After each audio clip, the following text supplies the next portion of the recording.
Home-based learning for entire school levels will no longer be the default when COVID-19 cases are confirmed in schools. This will make way for regular testing of staff and students to minimize disruptions. HBL had kicked in the last 3 months after more than 200 students were infected by COVID-19.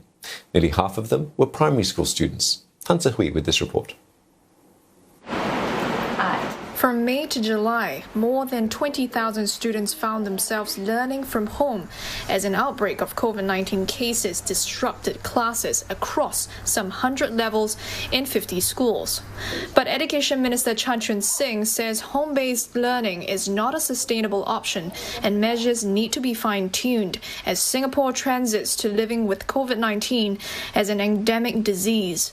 This means close contacts and students from the same classes or co-curricular activities will be placed under a leave of absence or a quarantine order instead. From October, staff in high-risk settings like PE teachers conducting mask-off activities will need to be tested once every 2 weeks, even if they're vaccinated. As for teachers who are not fully vaccinated, they'll have to undergo testing twice a week. This will also apply to non-government employees who have regular contact with young students aged 12 and below. They include staff and workers at tuition and enrichment centers. One association that represents 1,600 instructors and coaches says it understands the importance of getting tested despite the inconvenience. That's because some instructors go to 3 different schools each week.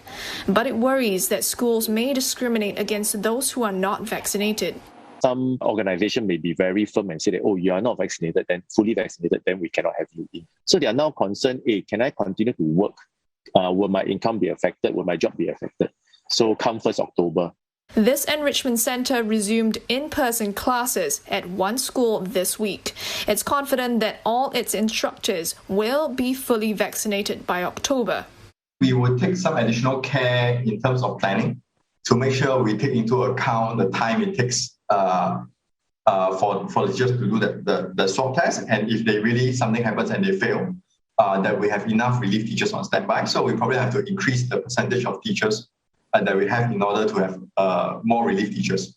Currently, indoor and outdoor mask-on activities are allowed in groups of 5, regardless of the student's vaccination status. Center-based lessons can also resume.